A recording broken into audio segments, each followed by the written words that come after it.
Tibetan শিলচরের পক্ষ থেকে প্রদীপ কুমার নাথ। আজকে 16 জুলাই মঙ্গলবার আমি কাছাড় জেলার ধামালি গ্রামে এসেছি। আজকে আমরা কাছাড় জেলার ধামালি গ্রামের বন্যার প্রভাবিত এলাকার এবং মানুষের দুঃখে কষ্টে সমস্ত খবরাখবর গ্রাউন্ড জিরো থেকে তুলে ধরার চেষ্টা করব। কারণ টিবিটিয়ান শিলচর সর্বদা ভালো ভালো খবর, মানুষের উপকারের খবর জনসমক্ষে তুলে ধরে। দর্শক, আপনারা আমার সঙ্গে থাকুন, আমরা সমস্ত খুঁটিনাটি খবর দেখানোর চেষ্টা করব। যারা নতুন দর্শক প্রথমবার আমার ভিডিও দেখছেন, আমি তাদেরকে অনুরোধ করছি আপনারা টিবিটিয়ান শিলচরকে সাবস্ক্রাইব করুন, কারণ আমি সর্বদা ভালো ভালো ভিডিও আপলোড করে থাকি। যদি আপনারা টিবিটিয়ান শিলচরকে সাবস্ক্রাইব করেন, তাহলে যখনই আমি নতুন ভিডিও আপলোড করব, আপনারা সঙ্গে সঙ্গে আমার সেই ভিডিও দেখতে পাবেন। এখন হয়তো কেউ আপনাদেরকে আমার ভিডিও শেয়ার করেছে, তাই আপনারা আমার ভিডিও দেখতে পাচ্ছেন। পরের বার হয়তো সে আপনাকে আমার ভিডিও শেয়ার নাও করতে পারে, তাই আপনারা আমার ভিডিও দেখতে পাবেন না। যদি আপনারা টিবিটিয়ান শিলচরকে সাবস্ক্রাইব করেন, তাহলে যখনই আমি নতুন ভিডিও আপলোড করব, আপনারা সঙ্গে সঙ্গে আমার সেই ভিডিও দেখতে পাবেন। তাই নতুন দর্শকদের আমি অনুরোধ করছি আপনারা টিবিটিয়ান শিলচরকে সাবস্ক্রাইব করুন। যেসব দর্শকদের কাছে আমার ভিডিও পৌঁছাচ্ছে না, আমি সেই সব দর্শকদের অনুরোধ করছি আপনারা আমাকে হোয়াটসঅ্যাপ করুন। আপনারা আমাকে হোয়াটসঅ্যাপ করার সঙ্গে সঙ্গে আমি আমার নতুন আপলোড করা ভিডিও আপনাদের হোয়াটসঅ্যাপের মাধ্যমে পাঠিয়ে দেব। আমার হোয়াটসঅ্যাপ নাম্বার হচ্ছে 9401210510। আমি আবার বলে দিচ্ছি, আমার হোয়াটসঅ্যাপ নাম্বার হচ্ছে 9401210510। বর্তমানে আমি কাছাড় জেলার ধামালি গ্রামে আছি। দর্শক, এই কাছাড় জেলার ধামালি গ্রাম বন্যায় অনেক ক্ষতিগ্রস্ত হয়েছে। মানুষ এখনো রাস্তার মধ্যে, বাঁধের মধ্যে ওনারা ঘর বাড়ি বানিয়ে এখনো বসবাস করছেন। আমরা আজকে টিবিটিয়ান শিলচরের পক্ষ থেকে প্রদীপ কুমার নাথ ওনাদের দুঃখ কষ্ট সমস্ত খবরাখবর তুলে ধরার চেষ্টা করব, যাতে ওনাদের দুঃখ কষ্ট সমস্ত খবরাখবর সমস্ত শিলচরবাসী, কাছাড়বাসী, বরাকবাসী দেখতে পারে এবং জানতে পারে। আমাদের সামনে অনেক দিদি আছেন, আমরা ওনার সঙ্গে কথা বলবো এবং ওনাদের এই দুঃখ কষ্টের কথা জানার চেষ্টা করব। দিদির নামটা কিতা? আমার নাম শিবানী শুক্লবৈদ্য। আচ্ছা দিদি, এই যে ফ্লাড যে গেছে সামনে, যে আপনারা কেমন ক্ষতিগ্রস্ত হয়েছে? প্রচুর ক্ষতিগ্রস্ত হয়েছে। আমরা ঘর দরজা সব বাসিয়া জলন নিচে আঠুর উপরে আমরা জল হয়েছে। আমরা সব বাঁধের মধ্যে আসলাম।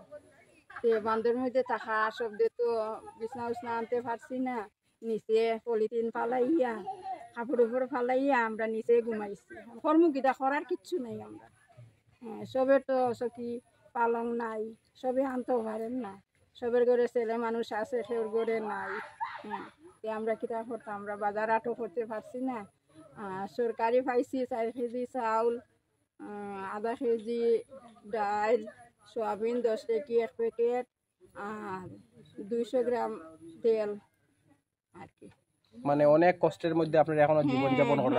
আমরা দেখলাম এখনো আপনারা বাঁধের মধ্যে যে ঘর বানাইয়া আছেন, এখনো ঘর গেল না। এখানে ঘর তো ফেক, তো ঘর এখনো ফেক। ফেক।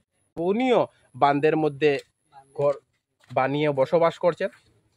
দিদির নামটা কিতা? সুমি শুক্লবৈদ্য। আচ্ছা দিদি, এই যে ফ্লাড যে গেল, যে আপনারা কিতা কিতা ক্ষতিগ্রস্ত হয়েছে? ক্ষতি তো বেজানই হয়েছে। গত 2 মাস থেকেও আমরা আছি এখানে। মানে একবার গেছি জল আওয়ার পরে গরো, এরপর আবার কিছুদিন যাইতে না আবার জল আইছে। আজকে 1 মাস হয়ে যায় গরোর। ওই তো আপনার গরুর মধ্যে খাদা চালও খানা উপরে দিকে জল পড়ে, জান জিনিস। আপনার গরো দিদি কেমন জল হয়েছে? ওই তো কোমর জল। আপনার গরো কোমর জল হয়েছে? আচ্ছা দিদি, এই যে আপনারা যে এখানে বসবাস কররা, যে বিগত কতদিন ধরে কররা? এখানে বাক্কা হয়ে যায় 15-20 দিন। আচ্ছা আপনারা কি তা ওই যে ফ্লাডের সময় যে এখানে বান্ধ যে আইসুন, যে জিনিসপত্র বাঁচাইতে পারছো? কিছু নষ্ট হয়েছে, কিছু আনা হয়েছে। মানে অর্ধেক বাঁচাইতে পারছেন, অর্ধেক লইয়া আইসুন। এখন যে বান্ধের মাঝে যে জীবনযাপন কররা, যে বহুত কষ্টে, সব জলেরও কষ্ট, সব দিকেই কষ্ট। পানীয় জলের ব্যবস্থা নাই। মানুষ অনেক কষ্ট করে ওনারা জীবনযাপন করছে বাঁধের মধ্যে ঘর বানিয়ে। আমরা টিবিটিয়ান শিলচর ভাবলাম যে আজকে আমরা ধামালি গ্রামে যাব এবং মানুষের দুঃখ কষ্ট সমস্ত খবরাখবর গ্রাউন্ড জিরো থেকে তুলে ধরার চেষ্টা করব। আমরা আরো কিছু দিদিদের সঙ্গে কথা বলার চেষ্টা করব। দিদির নামটা কিতা? সীতারানী শুক্লবৈদ্য। আচ্ছা দিদি, আপনার কেমন কষ্ট? আমারও প্রচুর কষ্ট। একজনের কষ্ট হইলে তো সবেরই কষ্ট। তখন কষ্ট হইলে আর তখন আমরা তো সরকারি কিছু সাহায্য পাইছি না, যে চাউল 4 কেজি, ডাল আধা কেজি, সোয়াবিন 1 প্যাকেট, আর সরষের তেল 200 গ্রাম পাইছি। আর কিছু পাইছি না রিলিফ। দিদি কতদিন ধরে আসুনি কেন? হয়তো 15-20 দিন আসছি এখানে বান্ধের মধ্যে। আমরা তো বিছনা উছনা বানতে পারছি না, নিচের মধ্যে ডালাই হরিয়া ঘুমাই।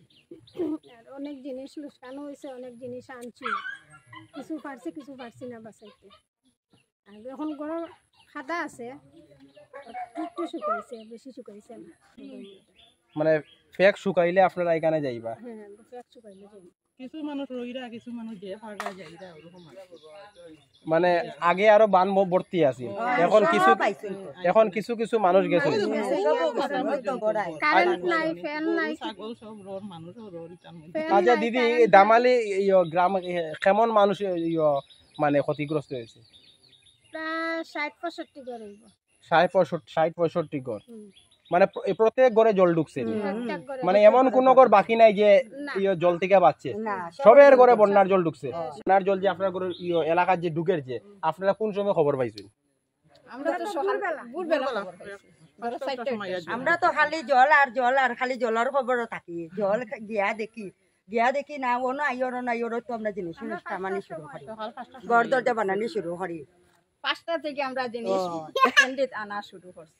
মানে জানোই না আপনারা জল ঢুকে যাবে। আপনারা সময় দেয় না তো, নদীর জল আইতে আপনারা সময় দেয় না। মানে আপনারা যখন নদীর জল বাড়ে শুনুন তখন আপনারা ব্যবস্থা করিলেন, কারণ জল ঢুকে যাইব। জল ঢুকি যাইব। এটা আমরা মানে আমরা এদিকে বানটা ভাঙা এদিক তো পুরা ফুল থাকে জলে। ওদিকে তো অতখান থাকে। কতটুক জল হয়ে গেছিল আপনারা এবার? এত যদি আরো জল বাড়ে তো জল আইলে তো আমরা বান্ধেও আমরা খাবার তখন অন্য জায়গা যাইতে লাগলো না। জায়গাতে আমরা যেতাম দিদি, আমরা এদিকেও তো বানটা নিচা। এই যখন দর্শক একজন দিদি আমাদেরকে দেখাচ্ছেন, দিদি যতক্ষণ হাত দিয়েছেন অতটুক পর্যন্ত বরাকতির জল এসেছিল। ওনারা অনেক কষ্টে, ওনারা অনেক ভয়ে জীবনযাপন করছিলেন। ভগবানের কৃপায় জলটা কমে যাওয়ায় ওনারা রক্ষা পেয়েছেন। আপনারা বাড়ির সামনেই তো বরাকতি দেখতে পারলাম। তো এই যে বন্যা যে গেল, যে আপনারা কতটা প্রভাব পড়ছে বন্যার? আমাদের ঘরে কোমর জল, কোমর জল হয়েছে। বান্ধের উপরে একটা পলিথিন দিয়ে ঘর আছে, আপনারা উঠাইতে পারবেন না। বসবাস করছেন বান্ধের উপরে গিয়া। এবারে নৌকা দিয়ে মাল টান সামান করে নিয়েছেন, আমাদের কাগজপত্র এগুলি সব দিচ্ছে, বাসন টাসন তুষক আমার জিনিসপত্র বাঁচাইতে পারছেন না। 12-13 কেজি একটা তুষক বাসিয়া গেছে। আর এ তো আমরা জ্বর এইভাবে স্রোত লাকড়ি টেস্টা চাইয়া, আর আমিও অসুস্থ ছিলাম, বুঝছেন না, বাইরিতে পারি না, যে কষ্টে বাইরেছি। মানে অনেক প্রভাব পড়ছে বন্যা। আপনার ঘরে জল কতটুকু হয়েছিল? কোমর জল হয়ে গেছে। জিনিসপত্র বাঁচাইতে পারছেন নি? না বাইচেন লইয়া কইতি দুইটা ছোট ছোট বাইচেন কিছু জিনিস নষ্ট হয়েছে তারারও। বসবাস কই করছেন আপনি? তো রাস্তা ওই বান্দর উপরে বসবাস করছেন যে। ওই বাড়ির সামনে এখন জল কমানে আপনারা ঘরে আইছেন। হয়, আমরা তে ঘরে কিছু আইছি। মানুষের ঘরে তো ফেক রয়েছে, আপনার ঘরে ফেক নাইনি এখন। ফ্যান না, আমরা ফ্যান ট্যান দিয়া শুকাইয়া বস্তা দিয়ে কাপড় দিয়ে উঠাইয়া শুকাইয়া দিয়ে করছি। কোনো জায়গায় পলিথিন দিয়ে মাটিও দিছি আমি। মানে অনেক কষ্টে বসবাস কষ্ট করা। হয়। আমাদের সামনে আরো কিছু দাদাদের দেখতে পাচ্ছি, আমরা ওনাদের সঙ্গে কথা বলার চেষ্টা করবো। দাদার নামটা কিটা? আচ্ছা প্রদীপ বাবু, এই যে ফ্লাড যে গেল যে, তে আপনারা বাড়িতে কেমন জল আছে? আমার বাড়ির তো জল আসলো খমর জল কমর জল হয়ে গেছে। তে আপনি বসবাস করছেন বান্ধবী, বন্ধ রাস্তার উপরে। কেমন কষ্ট করিয়া বসবাস করলাম? কষ্ট তো সীমা নাই, বৃষ্টি একটা আর রাস্তা তো কষ্ট বেশি হয়ে গেছে। মানে জিনিসপত্র বাঁচাইতে পারছেন? না, এটা বহুত লোকসান হয়ে গেছে। মানে সরকার থেকে কোনো আর্থিক সহায়তা পাইছেন না আপনারা? এটা পাওয়া গেছে না। আগের ফ্লাডও না, যখন ও বরাকুতির জল বাড়ে আপনারা মনে করে একটা ভয় আতঙ্ক থাকে না আবার আই যাবো ফ্লাড? না, আবার সবসময় জল বাড়লেও একটা ভয় হয়। ভয় হয়। দাদার নামটা কিটা? রাম শুক্লবৈদ্য। আচ্ছা রামবাবু, আপনার ঘরে জল কেমন উঠছিল? আমার পরে তো কমর জল, কমর জল হইছে। তে আপনিও বান্ধব বসবাস করছেন, বন্ধু করে কি জিনিসপত্র কেমন বাঁচাইতে পারলা?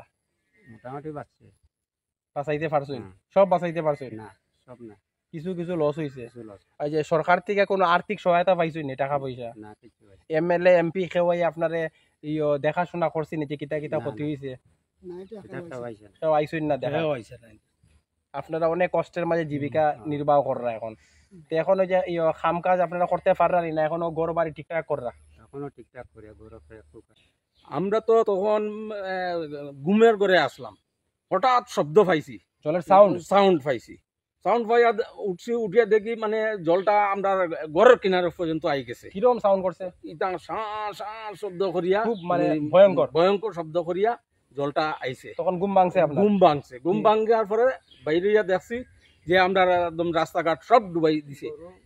উঠিয়া যে সকাল যে আমরা যে জিনিসপত্রগুলা বাইর করতাম তখন বাইর করার সময় পাইছি না। আমার বড় ভাইয়ের ধান 25 মণ ধান নষ্ট হয়েছে, প্লাস চাউল 2 বস্তা চাউল আসলো, চাউল পর্যন্ত একটা চাউল ভালো রয়েছে না, সব নষ্ট হইয়া এমনি জল বাসাইয়া দেওয়া হয়েছে। ওই রকম ক্ষতিগ্রস্ত হয়েছে বাইশে, কিন্তু আমরা সরকার থেকে কোনো ফেসিলিটি পাইছি না, এক টাকাও না। কিন্তু কাগজপত্র বেজান আমরা জমা দিছি, কইছে জমা দেও ফ্লাডের লাগিয়া। আমরা মেম্বারের কাছে জমা দিছি, এটা কোনো কিচ্ছু এই যে মাসখানিকের ভিতর দুইবার ফ্লাড হয়ে গেল, দুইবার ফ্লাড হয়েছে। কত ঘন ঘন জলটা ঢুকে, কারণটা কিটা? ওই যে নদীর সাইডে একটা বান আসলো, বানটা 22-এ ভাঙ্গিয়া গেছে, 2022-এ ভাঙছে, এর লেগে জলটা ফালমারি আমাই যায়। জলটা ওই কারণে জলটা তাড়াতাড়ি করিয়া ঢুকি যায়। এই বানটা এখনো মেরামত হইছে না, মেরামত হইছে না বান্ধের, কেউ কোনো গুরুত্ব দেন না। আর ফল বুগরা আপনারা, আপনার ঘরে জল কেমন উঠছিল? আমার জল এখানে প্রায় কমর জল হয়ে গেছে। জিনিসপত্র বাঁচাইতে পারছই নি? না কিছু নষ্ট হয়েছে আর কিছু বাঁচাইছি। এরপরে তো আমরা এন্ডিতে আসলাম, আমরা ছাগল গরু মই সব এন্ডিতে আমরা অন্য যান বাঁচানি সবটা করা। এরপরে সরকার থেকে আমরা কিছু পাইছি না, একমাত্র একবার খালি রিলিফ দিছে, আর কিছু দিছে না। এমএলএ এমপি কেউ দেখাশোনা খোঁজ খবর নিছে নি? কেউ আইছে না, খবর লইছে। আপনারা এত কষ্ট করা কেউ খবর লইছে না? না। আপনারা দেখতে পাচ্ছেন, দেখুন এখনো প্রচুর ঘরবাড়ি বাঁধের উপর তৈরি করা রয়েছে। কিছু কিছু মানুষ এখনো বাঁধের উপর বসবাস করছে, আবার কিছু কিছু মানুষ ওনারা ঘরে চলে গেছেন। এই ভয়ঙ্কর বন্যায় ধামালি গ্রাম খুব ভালোভাবে প্রভাবিত হয়েছে। এমন কোনো ঘর বাকি নাই যে ওনাদের ঘরে বন্যার জল প্রবেশ করে নাই। সমস্ত এলাকা তেহেস নেহেস করে দিয়েছে বন্যার ভয়ঙ্কর প্রকোপ। যদি আমরা টিভি10 শিলচরের পক্ষ থেকে প্রদীপ কুমার নাথ আজকে ধামালিতে না আসতাম, তাহলে আমরা জানতেই পারতাম না যে এই ধামালি এলাকার বন্যার ভয়ঙ্কর প্রকোপ মানুষকে অনেক ক্ষতিগ্রস্ত করেছে। টিভি10 শিলচরের পক্ষ থেকে প্রদীপ কুমার নাথ আজকে 16 জুলাই মঙ্গলবার আমি কাছাড় জেলার ধামালি গ্রামে এসেছিলাম। আজকে আমরা কাছাড় জেলার ধামালি গ্রামের বন্যা প্রভাবিত এলাকার সমস্ত খবরাখবর গ্রাউন্ড জিরো থেকে তুলে ধরার চেষ্টা করেছি। আমরা প্রচুর মানুষের সঙ্গে কথা বলে ওনাদের দুঃখ কষ্ট জানার চেষ্টা করেছি। আমরা সমস্ত খবরাখবর দেখানোর চেষ্টা করেছি, কারণ টিভি10 শিলচর সর্বদা ভালো ভালো খবর, মানুষের উপকারের খবর জনসমক্ষে তুলে ধরে। ধন্যবাদের সহিত টিভি10 শিলচর প্রদীপ কুমার নাথ, ধন্যবাদ।